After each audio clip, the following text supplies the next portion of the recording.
West Coast Cookbook and Speakeasy with Chef Justice Putnam. Netrootsradio.com.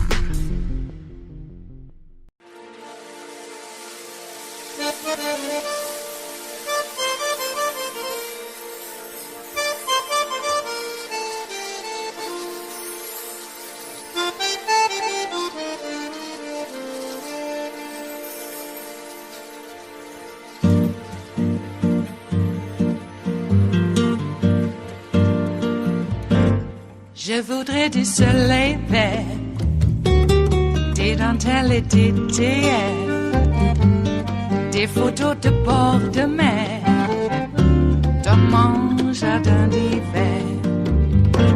Je voudrais de la lumière, comme en Nouvelle-Angleterre. Je veux changer d'atmosphère, dans mon jardin d'hiver. Ma fleur sous la pluie de novembre, tes mains qui courent, je n'en peux plus de t'attendre. Les années passent, il est loin, là je tombe.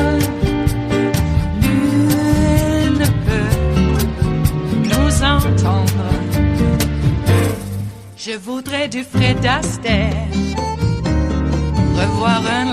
President Biden has vowed that U.S. support for Israel is ironclad and that assistance is on the way, including a strike carrier group of U.S. Navy ships already moving closer to Israel. But in a House without a speaker, efforts toward any aid that requires congressional authorization is indefinitely delayed. Joining me now is Republican Congressman Tim Burchett of Tennessee. He is a member of the House Foreign Affairs Subcommittee on the Middle East, North Africa, and Central Asia. Congressman, thank you so much for being with us today. As a member of the Foreign Affairs Committee, have you been briefed or told about how many Americans are currently being held hostage? No, ma'am. I think Secretary of State Anthony Blinken has actually, the number is not confirmed yet, so that would be inappropriate for me to discuss that. So just to clarify, Congressman, you have been briefed, but because the numbers are unconfirmed, you're not going to tell us about the numbers, but you all have been briefed. No, ma'am, we haven't been briefed. We there's emails that have been circulated among the members, so it would all be subjective at this point, but not officially. Not officially. Thank you. So Secretary of State Anthony Blinken, as you said, he did say this morning that Americans may be among the hostages and the dead. What do you think is an appropriate response by the Biden-Harris administration or even Congress if that is confirmed? Well, complete support. But the last thing we need to do is get in the middle of the Israelis. They know how to handle this. This is going to be Old Testament retribution, and I suspect the world will turn on Israel, as they always seem to do when they try to defend their own people and they go after these folks into Gaza, because you're going to see this will be unlimited warfare, similar to what the Americans did in the Pacific and across Europe. And any intervention, I think, by America would just be getting in the way and slowing it down. So, and I totally am in support of Israel taking care of this situation. So, Congressman, there is talk that aid packages are going to be needed and will be requested from Congress. There's already talk about movement in the Senate, on the Senate getting together when they come back to move some type of package forward. The House doesn't have a speaker. So how are you concerned? And what has the conversation been amongst you and your Republican colleagues about locking in a House speaker this week, given what is unfolding in Israel? Well, Simone, that's a great question. And I would say we'll have a speaker by Wednesday, and we won't miss a beat. Honestly, the president, as you stated, and as your guest stated so eloquently, they've already got a carrier strike force there and in the area to provide aid and support. But I would say the Israelis know they've got enough guns. They know the wherewithal, and that we just need to stay out of the way. Congress will write a stern letter and of support in Israel, I'm sure, which they should, a resolution. But as happened in Ukraine, the president has pretty much free will of providing support short of a declaration of war. And I doubt that will happen in this case. But I would say the best thing that America do is just get out of the way of Israel, because after Gaza, I suspect Iran's going to have to pay a brutal price, because as has been noted, the president of Iran had called the leader of Hamas and congratulated him. And when America freed up considerable amounts of money and allowed them oil production, I believe over 600% increase, that's pretty much what's funding this war. Well, sir, I want to, if to the point about the money that you're referring to, and you're referring to the funds that were released, assets that were previously frozen, Iranian assets that were previously frozen, they were released by the Biden administration in exchange for Americans who were being held hostage in Iran to be released. It's my understanding that that money has not been released yet, and it is in fact being monitored. So these claims that you are making, what evidence do you have that these funds have made it to the Iranian people, and frankly that the Iranians are who are behind the attacks funding Hamas? Well, I think everyone pretty much knows that who's bankrolling, and the $6 billion actually is a very small percentage of what we've allowed them to do by getting back into oil production. And this has continued to go down this line, and everyone knows it. The Israelis have alluded to it. We've talked about it. The intelligence community knows it's going on. And Iran is a known enemy, and they're an enemy of ours. They're an enemy of Israel. And I think you're going to see that. And, you know, we left 600. We have how many billions of dollars did we leave armaments on the ground in Afghanistan? And not Congressman, I'm sorry to interrupt you. I'm sorry to interrupt you, but I want to play what Secretary of State Antony Blinken had to say about that $6 billion claim this morning. So I want to play that, and I want to get your response on the other side. Okay. Under our law, under our sanctions, going back many years, it's always had the right to use those funds for humanitarian purposes, for food, for medicine, for medical equipment. The funds were moved from one bank to another where it could more easily do that, but under the close supervision of the U.S. Treasury Department. Again, not a single cent has been spent from that account. When any money is spent from that account, it can only be used for medical supplies, for food, for medicine. And those who are saying otherwise are either misinformed or misinforming. Congressman, are you misinformed or misinforming? No, ma'am, but Secretary Blinken is looking at it in very idealistic rose-colored glasses, ma'am, to say that money is not fungible to where that they could free up that money. Say they do put it in for aid or food or what have you. That just frees up $6 billion elsewhere to go for armament. So to say that we trust Iran, ma'am, is just, even the Democrats in Congress don't trust Iran, ma'am. I don't think anyone trusts I don't think anyone trusts Iran, sir, including the Secretary of State, because I don't think he said that. I want to, before I let you go, you seem very confident that House Republicans will elect a speaker by Wednesday. Congressman Steve Scalise and Congressman Jim Jordan have declared their candidacy for speaker. Who will you support? I'm not going to be public about it, ma'am, because I don't believe it helps. You know, I always say you bring your at a debate, you bring your side, I bring my side. We both leave thinking we won. And in endorsements, all you do is pick up enemies. So they're going to make their statements. And the best thing about we got two excellent choices there, and we have a very deep bench if those two don't work out. So Congress is going to be well served. And I think the American public is going to rally around this person. Congressman, my last question for you. You know, Congress cannot approve any emergency funds without a speaker. And so in the event that neither Scalise nor Jim Jordan reach 218, has there been conversation about electing, even if temporarily, Congressman McHenry, who currently is the essentially acting Speaker of the House, so that the business of the House can get done, given what is unfolding in Israel?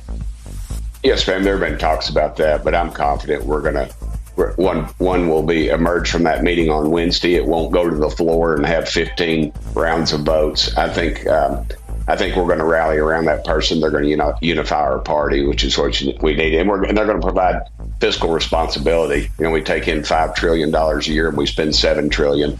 That just doesn't work. It doesn't work for your family, and it sure as heck doesn't work for mine, ma'am. So I think we're gonna rally around the right person, and we're gonna have a great leader. Republican Senator Tommy Tuberville, however, of Alabama, well, he's standing firm on his months-long blockade on hundreds of military promotions, despite that deadly conflict in Israel.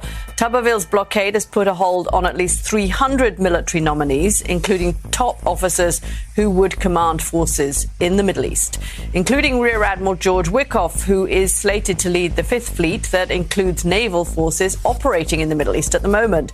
The current Fifth Fleet commander, Vice Admiral Brad Cooper, is supposed to be promoted to Deputy Commander of U.S. CENTCOM, which oversees troops and military operations in the Middle East region. But that promotion is also being held up by Tuberville.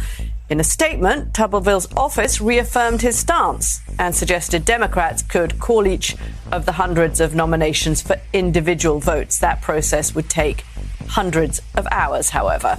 The Republican senator has maintained the promotions blockade to protest the Defense Department's policy that gives time off and reimbursements for service members and their family members seeking abortions out of state. It does seem like an extraordinary time for America not to have the people in place that it needs in CENTCOM and in the Fifth Fleet, just as that Fifth Fleet, Ali, is moving closer to the region. Is there anyone there on Capitol Hill, presumably on the Senate side, I'm not sure where that leadership would come from, but who could put pressure on Senator Tuberville to say, listen, okay, we get the stance, but right now, U.S. forces are in a position where they could materially aid our key ally in the region, Israel, and we need those promotions in post.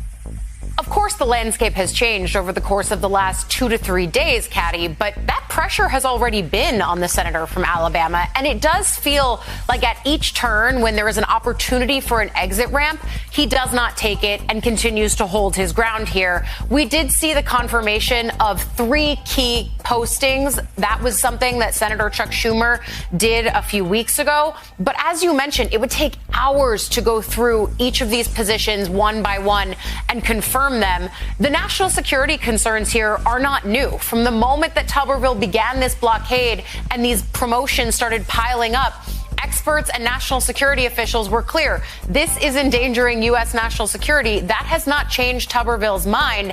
It's going to be interesting to see whether or not Israel now being a factor implicates or changes anything in the mind of the senator.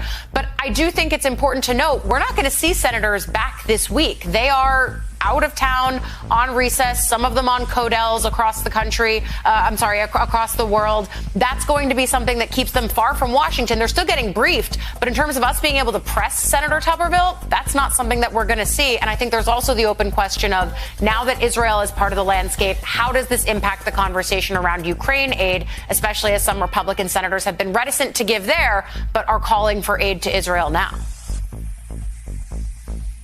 It is Monday, the 9th of October of 2023, and you are in West Coast Cookbook and Speakeasy. I am your chef de cuisine, Justice Putnam. Gunner, the English Bulldog, is our snoozing sous chef. Precious, our little Yorkie, is the door girl, and she will be seating you directly for our especially special daily special, River City Hash Mondays, indeed. Well, I am not an advocate for the murder of innocents. Okay? Innocent as in with the T, and innocence with, the quality of one's, outlook on life. I just am not into the murder of that and of those. So I don't have very much to say about this conflict with Hamas and Israel, other than to say I really don't like the murder of innocents, so stop it. And now we can lay some blame on who is responsible for this, at least this most recent iteration of what's going on. Okay, just so we're clear. And it's not Joe Biden. Joe Biden did not fund any of this. But the people who are responsible sure were quick to start blaming Joe, almost as if they all had the same template in which to work off of. And where did that template come from? Well, it's Alec-like, but I don't know. sure seems pretty on point in terms of Russian talking points. Just saying. So I just want to make it clear that I think people are really jumping to conclusions that Trump gave up Israeli intel about the Iron Dome to Kislyak and Lavrov when they did that little jig of joy. Oh, we're dancing a jig of joy. He didn't give it up to them in the Oval Office. He gave it up to Vlad personally in Helsinki. Jesus. See how he came out looking all defeated, shoulders hunched, looking downward like he had his ass kicked. Because he knows the implications of what it meant to give up the Iron Dome to Vlad. You know, that meeting in which our press, our translators were kicked out of. Now, they said that the Russian press were there, but that's not as if the Russian press went out and broadcast everything that went on in that meeting. They were there just to document it for later use. You know, Kommenprot. Come on. Okay. Just saying. It's Donald Trump and his family that were in cahoots with the Iranian Red Guard with their hotel. It's not Joe. Joe's not an international crime syndicate boss with buildings all over the world in which he can be bribed from. Come on. But all those people who were involved in that type of behavior sure were quick to blame Joe. Just saying.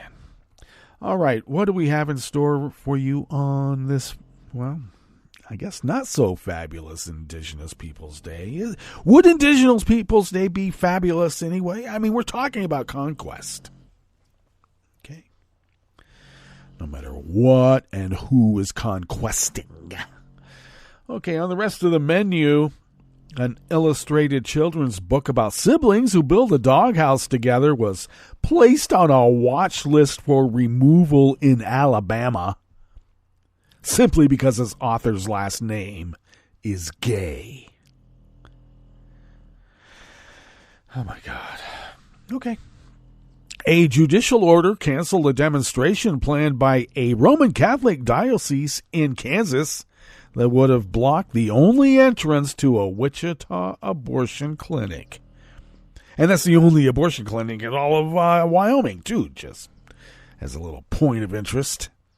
And Alaska fishermen will be allowed to harvest the lucrative red king crab in the Bering Sea for the first time in 2 years. But the snow crab populations have not rebounded. After the break, we move to the chef's table where the United Nations warned Pakistan that forcibly deporting Afghans could lead to severe human rights violations.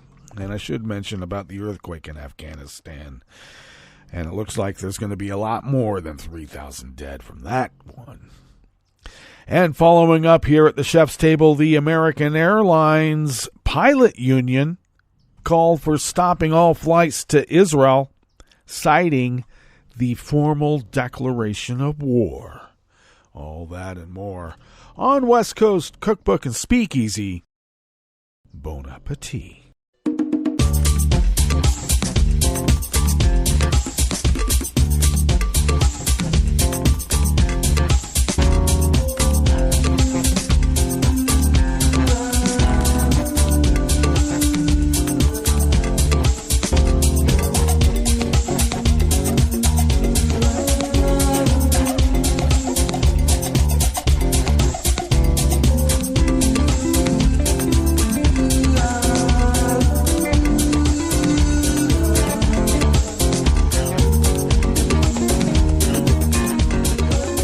Bottom of our homepage at netrootsradio.com. To the right of the page is the chat room link.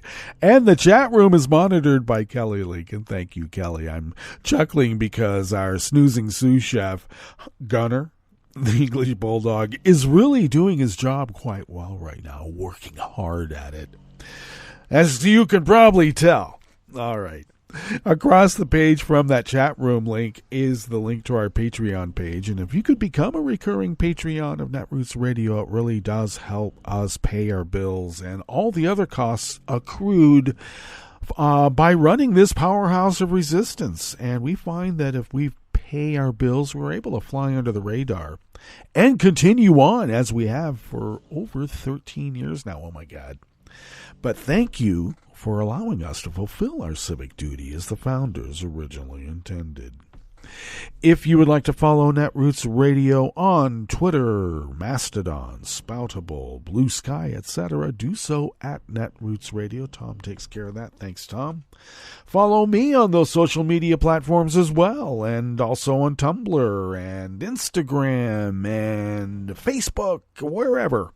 But you can find me at Justice Putnam or simply as Justice Putnam, depending, of course, you know. And I post the show notes and links diary. Not going to be stories, no matter how much they try. There are diaries. Anyway, those diaries are posted on Daily Co's 10 minutes before showtime. And the show notes and links diaries is where you can find the links to the articles that inspire us here at this salon we call West Coast Cookbook and Speakeasy. So if you follow my social media feeds, you'll be able to find the links. There you go. Follow the show on Twitter at Cookbook West and pick up podcasts.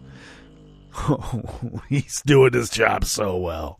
Pick up podcasts by way of Spreaker, TuneIn, iHeart, YouTube, iTunes, really wherever podcasts can be found. Just can't find them on Stitcher.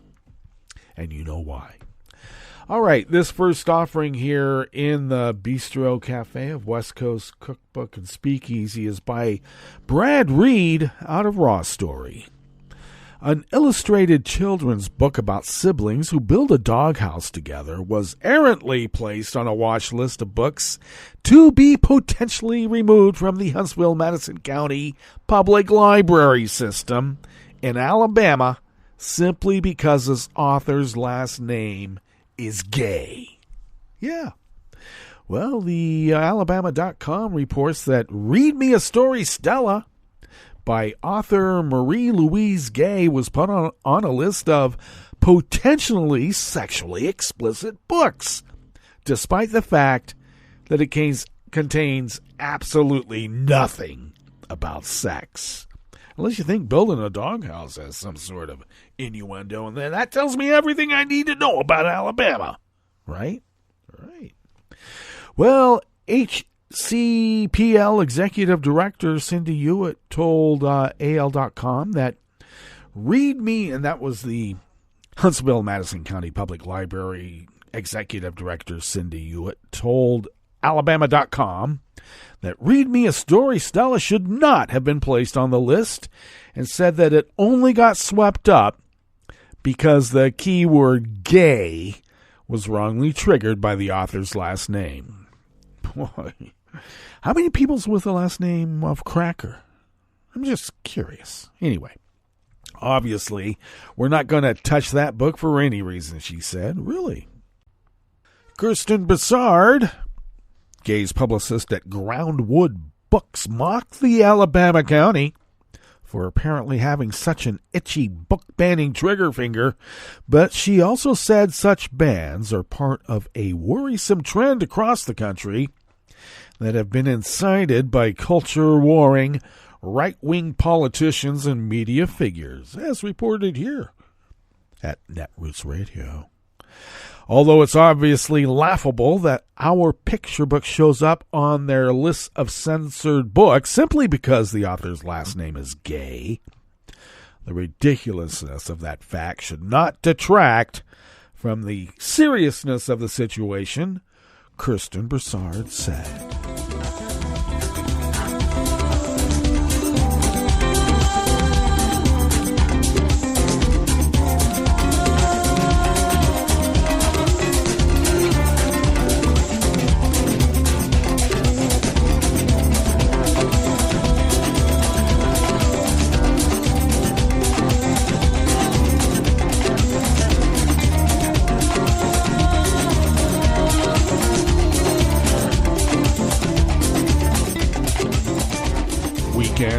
staff at the Associated Press brings us this next offering here in the Bistro Cafe of West Coast Cookbook and Speakeasy, River City Hash Mondays.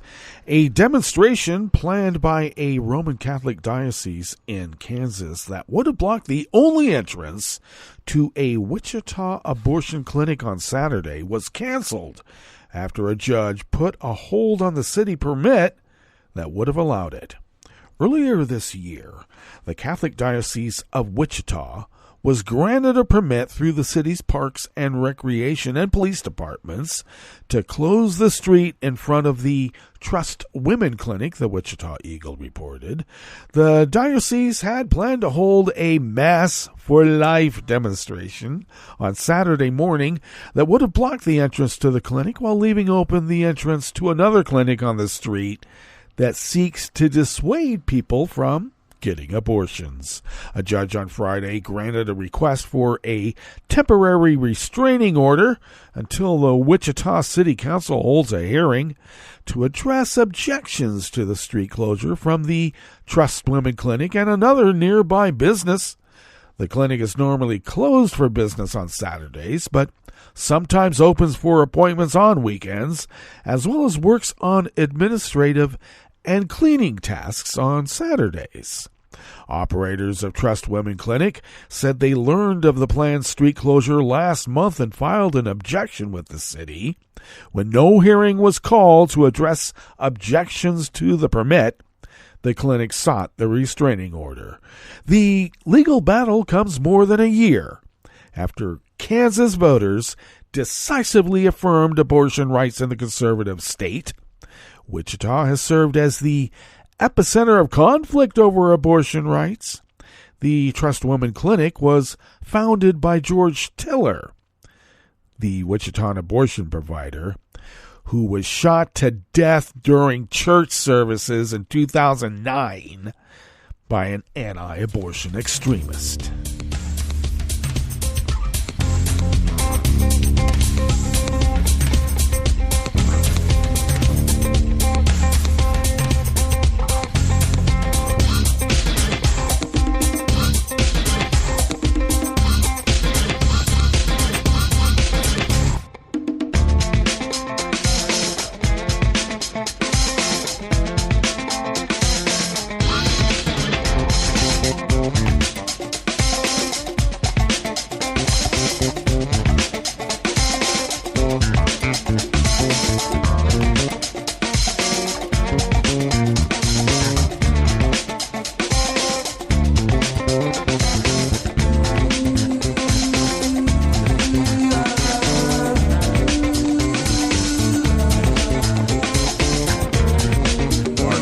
And Joshua A. Bickel of the Associated Press brings us this final offering here in the Bistro Cafe part of West Coast Cookbook and Speakeasy. Alaska fishermen will be able to harvest red king crab for the first time in 2 years, offering a slight reprieve to the beleaguered fishery, beset by low numbers, likely exacerbated by climate change. Likely? There was no such rebound for snow crab, however, and that fishery will remain closed for the second straight year, the Alaska Department of Fish and Game announced. The Bristol Bay red king crab fishery for the prior 2 seasons was closed based on low abundance and particularly low abundance of mature-sized female crabs, said the department's ground fish and shellfish management coordinator, Mark Stitchert. Based on survey results from this year, those numbers have improved, he said. Some signs of modest optimism in terms of improving abundance in Bristol Bay and the red king crab overall, and that has allowed for a small but still conservative fishery for 2023 as the total population size is still quite low, he continued. The reopening of the king crab fishery was welcome news for fishers. The estimates of spawning crab and the number of mature female red king crab were above thresholds required to open the fishery in Bristol Bay. Fishermen will be allowed to catch 2.1 million pounds of red king crab for 3 months, beginning on October 15th. Well, that brings us to our break, and when we get back from that break, we will go through weather from around the world, and we will finish up with the stories that we have curated for you today. You are listening to West Coast Cookbook and Speakeasy, and we will be right back. You are listening to netrootsradio.com. Please hang up and try again.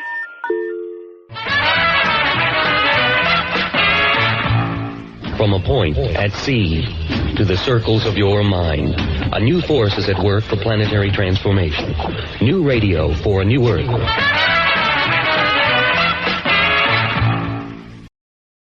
This is Take Two Movie Review. I'm Mike Friend. This week, not what you might expect. The trailers for The Creator would have you prepared for a Terminator or Independence Day-style shoot-'em-up, and in fact, the first few minutes of the film, after the faux 50s robot newsreels, lean that way as well, with our protagonist, John David Washington's Agent Joshua Taylor, losing his wife to the enemy, and thus being appropriately motivated. That enemy is the AI-controlled nation of New Asia, supposedly responsible for the nuclear destruction of Los Angeles 10 years prior. His righteous cause is soon muddied as what follows is an off-ramp into what the U.S. Army dubbed, 100 and some years ago, going native for soldiers who started developing doubts about the genocide with which they were involved. It's not that we haven't seen this before, think Avatar, but there's more going on here as the U.S.'s commitment to destroy all AI becomes commingled with destroying a non-white culture that apparently lives in peace with AI.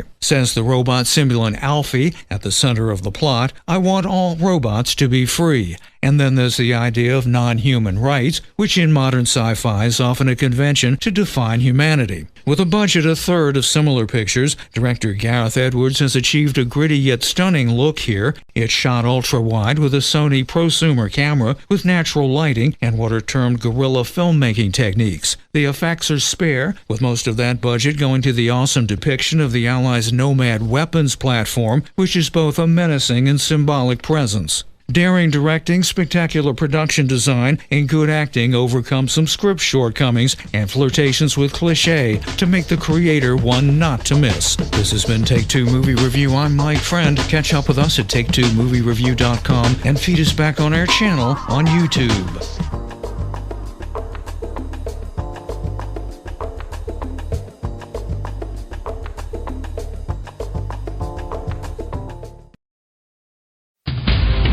This is Solidarity News on Radio Labour. This is a Radio Labour World Report recorded on Friday, October 6, 2023. I'm Mark Boulanger.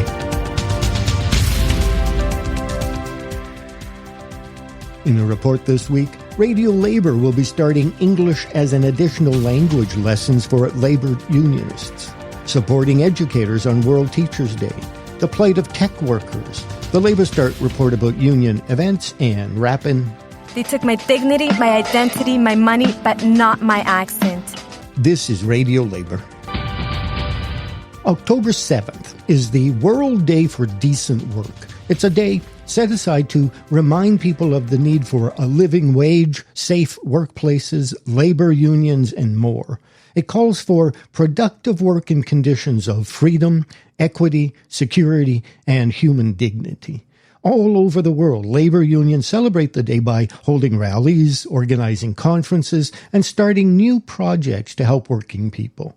Thousands of union activists representing millions of workers participate. Millions. For example, the global unions, which represent sectors such as public services and transport workers, together represent 170 million unionized workers. Radio Labour is commemorating the World Day for Decent Work by starting a project to teach English as an additional language lessons, known as ADL lessons. We're doing this because there are thousands of trade unionists who are struggling to learn English in order to better participate in the international labor movement. The movement tries its best to provide its members with content in languages other than English, but 75% of the world's population speaks 20 languages, and the movement can't support them all. Meanwhile, 70% of the world's websites are in English. It is only fair that trade unionists who are not mother tongue English be supported in their efforts to learn the language as they try to participate in their labor movement. The lessons will include an audio newscast, the English script translated into many languages, and an English lesson. At first, the scripts will be translated into French, Spanish, German, Tagalog, and Ukrainian. Those last two languages, Tagalog and Ukrainian, are included because most of the 2 million seafarers in the world are from Ukraine and the Philippines. There are many courses around the world for learning English, but few, if any, use a union perspective and vocabulary. The lessons could prove to be a way of teaching workers about the labor movement and organizing them into unions. The lessons will be supplied free of charge. The need for English lessons is not just for workers in the developing world. In countries such as Canada and the United States and others, migrant workers are struggling to make a living for themselves and their families while trying to learn English. It's not easy. But there are costs to producing a service like this. That is why we have started a petition calling for the creation of an English as an additional language lesson service. If we can show that many people support the project, we might be able to not only start the program, but find funders to keep it going. You can help by signing the petition. Even if you are lucky enough to be an English speaker and won't use the lessons, you can show your support for the project by signing the petition. Go to radiolabor.net and click on the menu tab, English Lessons. You will find a description of the service, a prototype lesson, and quotes from workers saying why they want the lessons. Remember, when it comes to supporting workers around the world, it is not solidarity forever. It's solidarity now. Visit the website, radiolabor.net, and show your solidarity. On World Teachers' Day, October 5th, teachers and other educators spoke up for quality public education, decent wages and working conditions, and more. Education International, EI, is the global union which represents teachers at the world level. It represents more than 30 million union members in 172 countries. David Edwards is EI's General Secretary. Hello, everyone, and a very happy World Teachers' Day to all educators around the globe. The world celebrates you, your work, your commitment to your students and to your communities, your know-how and your wisdom, and the immense value you bring to societies everywhere. The future is built in your classrooms and schools every single day. Gratitude is great, and it is appreciated. But let's face it, teachers need more than thanks. And the best way to truly celebrate the teaching profession is to make sure all teachers are respected, valued, and paid according to the essential work that they do. Today, teachers are overworked, undervalued, and underpaid, and more, forced to leave the profession they love and that the world so desperately needs. At the same time, fewer young people aspire to be teachers. And it's easy to see why. Working conditions have deteriorated. Pay is not kept up with inflation. Workloads have skyrocketed, and our professional autonomy has been steadily replaced with never-ending controls and bureaucracy. In 2019, UNESCO estimated the world needed 69 million more teachers, and the global teacher shortage has only gotten worse. What is at stake is the very right to quality education. This is why Education International and the 32 million educators we represent in 178 countries are mobilizing. We are joining forces across borders to call on all governments to go public and fund education.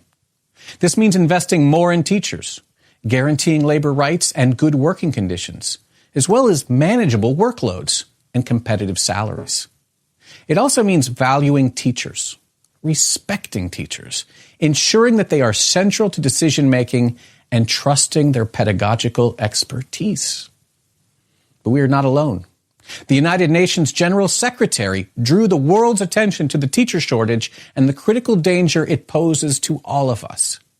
The United Nations High-Level Panel on the Teaching Profession was created to address this crisis and to put forward clear recommendations for governments to implement. Education International is the voice of the teaching profession on the high-level panel. We are there to make sure your reality, your demands, guide the way forward. But we will not stop there. We will continue to mobilize and organize for teachers and students everywhere. So stand with us. Call on your government to go public, fund education, and act now to reverse the global teacher shortage and to value educators on World Teachers' Day and every day. Technology workers around the world are fighting back against low wages, insecure jobs, and burnout. UNI, the Global Union for Skills and Services, recently partnered with the German union Verdi to produce a video about tech workers. Here are some of the workers and worker representatives who were interviewed. There is this misconception that tech is very glamorous and that employees are very well taken care of. They may have better pay sometimes, not all of them. But in reality, tech is just like every other industry. The employees' well-being is never really the main concern. You work very, very hard. You have a lot of motivation to work hard. You work on very exciting projects, and you end up working too much. Big tech companies frequently give workers lots of positive surface-level things, but at the end of the day, Google doesn't give workers much of a voice. 4 of my coworkers were laid off for talking within the company about things that they were unhappy with. They want to have a say when it comes to salaries. They want to have a say when it comes to working conditions. There's not as much job security anymore in tech. As you well know, we had those layoffs at the beginning of this year. There's an increase in fear, but there's also an increase in motivation. It's also about ethical questions. What are we allowed to do? What can we work on? Where can we say, stop, I don't want to work on this topic, I don't want to work on this project? They, as part of that company, have an opportunity, have the ability to influence that company's behavior, but the only way to do that is by forming a union and through the collective bargaining process. It's important to work together because you're stronger together, and therefore it is important to form a union and to join the union so that you can improve your working conditions and stand for yourselves. Unions are the opportunity, the only guaranteed way to make sure that you have a voice in the process. We are not against the companies. We are a constructive force. I think it's important to see that we need patience. We need to start working with a small group of members to get stronger, to be able, in the end, to get a collective agreement. These companies don't recognize borders. These companies are global and operate on all corners of the globe. And so the workers need to step outside of their borders, and that's the only way that we're going to be able to rise together. To act ourselves, not to wait for someone, to start now from day one, to unionize, to connect, to start on a national level and continue then on an international level. Our challenges are definitely the same and our goals are definitely the same at the end of the day. So we have a fight on our hands and we're going to be ready one more time. Are we ready to fight? Here with his report about union events is Labour Start correspondent Derek Blackadder. This week, our top story section included links to the news that Jude Thaddeus Fernandez, an organizer with the KMU in the Philippines, was killed by police last week. Jude was the 72nd organizer killed in that country in suspicious circumstances since 2016. Other top stories this week included Education International's conclusion that the worldwide shortage of teachers is threatening the right to an education for millions of children, the start of an historic walkout by 70,000 healthcare workers in the United States, and an update on the ongoing legal harassment directed at union leaders in Lebanon. But my favorite top story of the week came from Norway, where nominations were opened this week for the Arthur Svensson Prize. The Svensson is often referred to as the global labor movement's Nobel Prize. On our Working Women news page, you'll find stories about the struggles of municipal workers in South Africa as they fight to end gender harassment in their workplace, New recommendations from the International Labour Organization on ending sexual harassment at work, and an amazing piece detailing how Iranian women workers are challenging the regime there. Stories appearing on our health and safety page in Newswire this week include the great news that the Global Chemical Safety Agreement will soon take effect, details of a new asbestos directive from the European Union, and calls for tougher penalties for persons assaulting retail workers in Australia.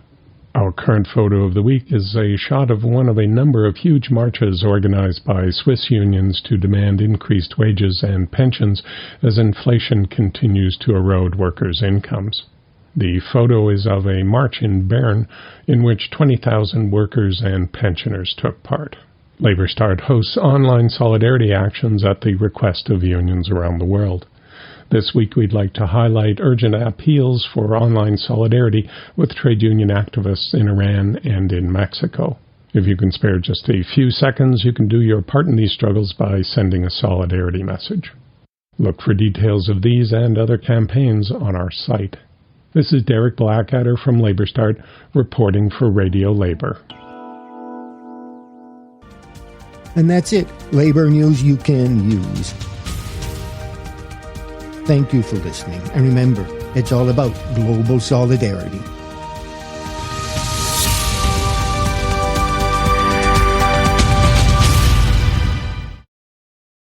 Hi, I'm Tom Hartman, and since you're listening to netrootsradio.com, show your progressive side and go to the donate button on the bottom of the homepage. It's progressives like you who power Netroots Radio and keep the progressive message beaming everywhere 24 hours a day. Just go to our donate button at the bottom of netrootsradio.com. Thank you for keeping progressive radio at full power.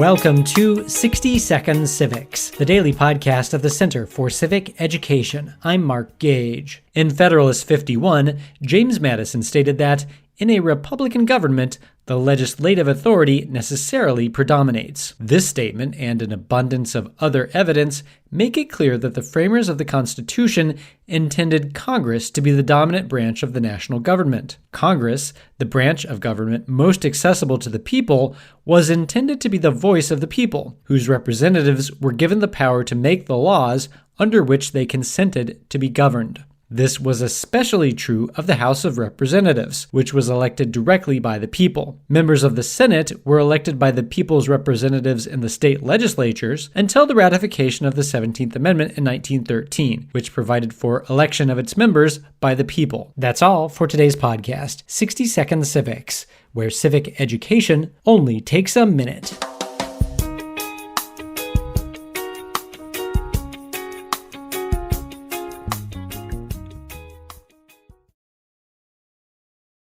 I'm Rick Smith, and this is Labor History in 2. On this day in labor history, the year was 1997. That was the day that a group of female employees at the investment firm Smith Barney came to a tentative agreement to settle a sexual harassment lawsuit against the firm. Smith Barney was one of the oldest Wall Street firms, with a reputation for respectability. But behind closed doors, the firm more resembled what the Chicago Tribune described as a fraternity house atmosphere. The accounts women told of their treatment at the firm were lewd and disgusting. In the basement of the Garden City, New York office, there was a room called the Boom Boom Room, where female employees were told to entertain clients. Fed up with this treatment, more than 20 women joined together and filed a class action lawsuit. To settle the suit, the firm agreed to invest $15 million in diversity training, along with settlements to each of the harassed women. Sexual harassment of women in the financial industry was not only a problem at Smith Barney. Female brokers in Chicago filed a suit against Merrill Lynch, who agreed to a settlement with the plaintiffs. Smith Barney also did not learn their lesson. Just over a decade later, the firm again settled another sexual harassment suit to the tune of $33 million. This time, according to Forbes magazine, the suit was filed by 4 female brokers who accused Smith Barney of preventing them from competing fairly for new accounts, promotions and pay, and depriving women of equal training and sales support. Over the course of 15 years, Merrill Lynch paid out almost $500 million in discrimination suits to women and minority brokers. Labor History in 2 brought to you by the Illinois Labor History Society and The Rick Smith Show. For more information, go to laborhistoryin2.com, like us on Facebook, and follow us on the Twitters at Labor History in 2.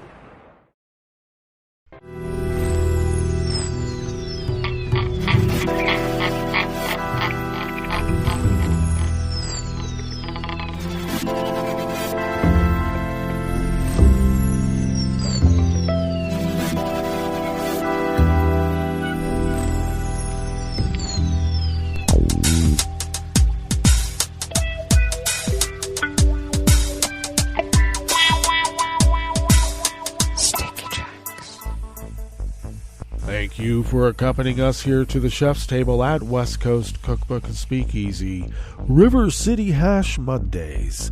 We always begin weather from around the world along the banks of the Rogue River in the Rogue River Valley of Southern Oregon on the west coast of the continental United States of America, where it is currently 62 degrees Fahrenheit, expecting a high of only around 65 today, considerably cooler than what we've had.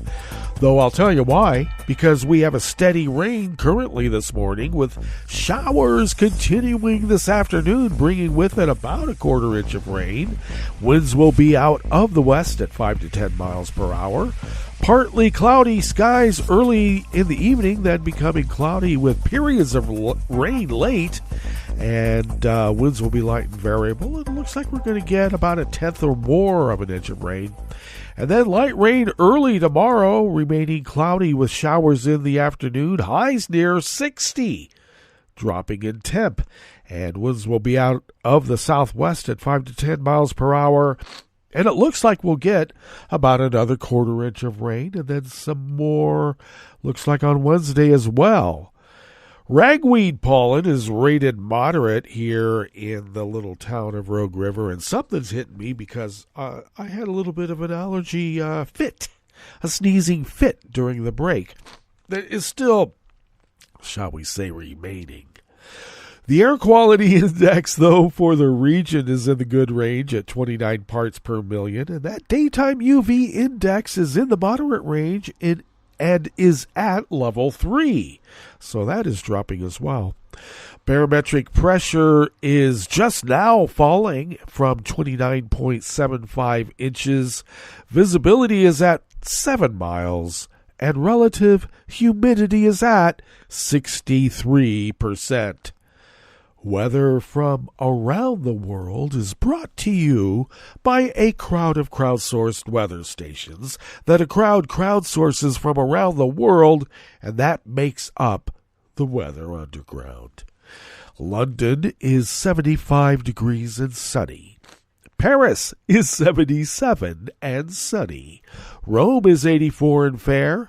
Kabul is 60 degrees and clear, and once again a reminder of their devastating earthquake that they are still getting temblors from, so care to there. Kyiv is 48 and mostly cloudy. Hong Kong is 77 degrees with rain. Tokyo is 63 degrees with light rain. Melbourne, Victoria, Australia, I'll get it, is 55 and mostly cloudy. San Francisco, California is 58 and cloudy. Chicago, Illinois is 50 degrees and fair. And New York, New York is 55 degrees and partly cloudy. And that is weather from around the world, brought to you by a crowd of crowdsourced weather stations that a crowd crowdsources from around the world.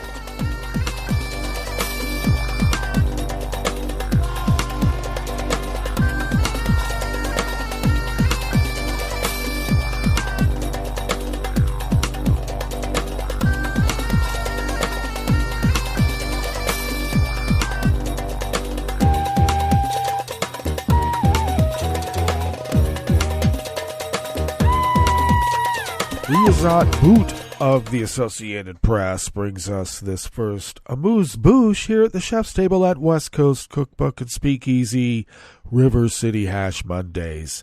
Forcibly deporting Afghans from Pakistan could lead to severe human rights violations, including the separation of families and deportation of minors, the United Nations warned. Pakistan recently announced a crackdown on migrants living in the country illegally, including 1.7 million Afghans, telling them to return to their home countries by October 31st to avoid mass arrest and expulsion. The government denies targeting Afghans and says the focus is on people who are in the country illegally, regardless of their nationality. Sure. It said it is setting up a hotline and offering rewards to people who tip off authorities about such migrants. Wow, sounds familiar. The UN agency said Afghanistan is going through a severe humanitarian crisis, particularly for women and girls who are banned by the Taliban from education beyond 6th grade, most public spaces, and many jobs. They acknowledged Pakistan's sovereign prerogative over domestic policies and said they are ready to help register and manage Afghan nationals, including those who may be in need of international protection. The International Organization of Migration and the UN Refugee Agency called on countries to suspend forcible returns of Afghan nationals and ensure any possible returns to the country take place in a safe, dignified, and voluntary manner. Landlords and real estate owners in the Pakistani capital, Islamabad, have received notices telling them to evict illegal Afghans and their families by the end of the month or face action.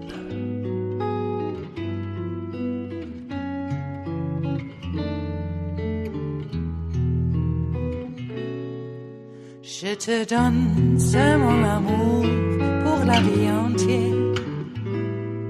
La promesse de me trouver à tes genoux. Aussitôt que tu m'appelles, rester toujours fidèle. C'est tout, c'est tout. Je te donne tous mes printemps, mes étés de mer, mes automnes quand les feuilles tombent partout. Si ce n'est pas une bonne affaire, je te donne tous mes hivers. Weekend staff at the World Desk at the Associated Press brings us this final amuse-bouche here at the Chef's Table at West Coast Cookbook and Speakeasy, River City Hash Mondays. The Pilots Union for American Airlines has directed its members to refuse to fly to Israel, citing the ongoing war between Israel and the Palestinians in Gaza.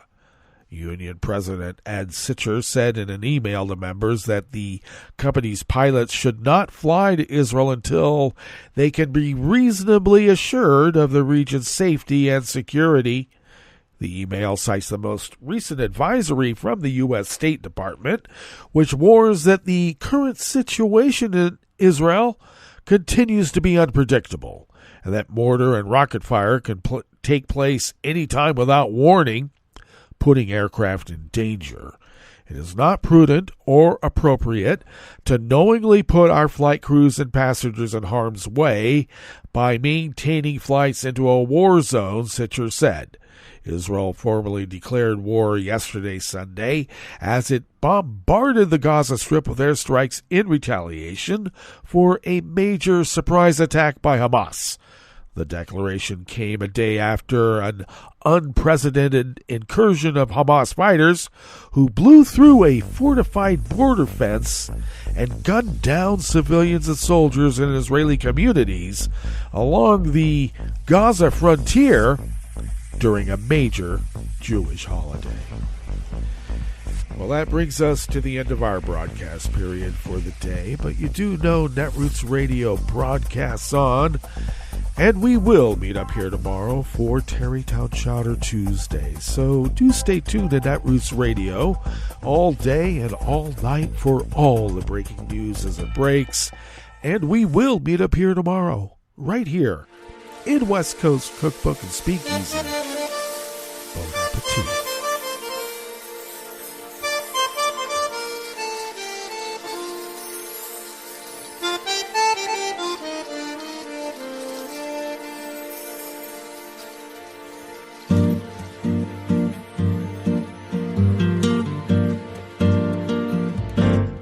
Je voudrais du soleil vert, des dentelles et des théières, des photos de bord de mer, dans mon jardin d'hiver. Je voudrais de la lumière, comme en Nouvelle-Angleterre.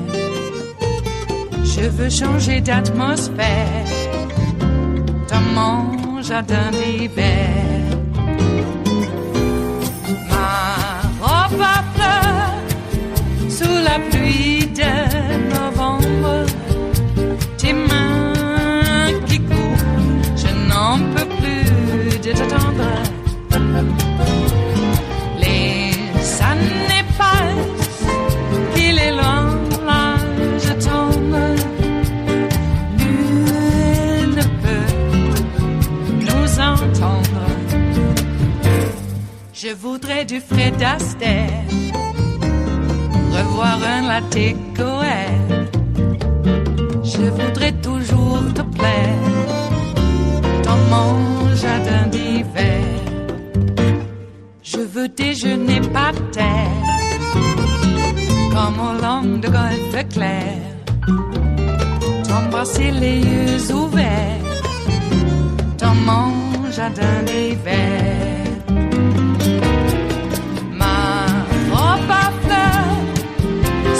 Pluie de novembre, tes mains qui courent, je n'en peux plus de t'attendre. Les années passent, il est loin, là je tombe. Nul ne peut nous entendre. Ba-da-da-dum-di-da-dum. Ba-da-da-dum-di-da-dum. Ba-da-da-dum-di-da-dum. Dans mon jardin d'hiver. Ba-da-da-dum-di-da-dum. Ba-da-da-dum-di-da-dum. Ba-da-da-dum-di-da-dum. Dans mon jardin d'hiver. Dans mon jardin d'hiver. Dans mon jardin d'hiver.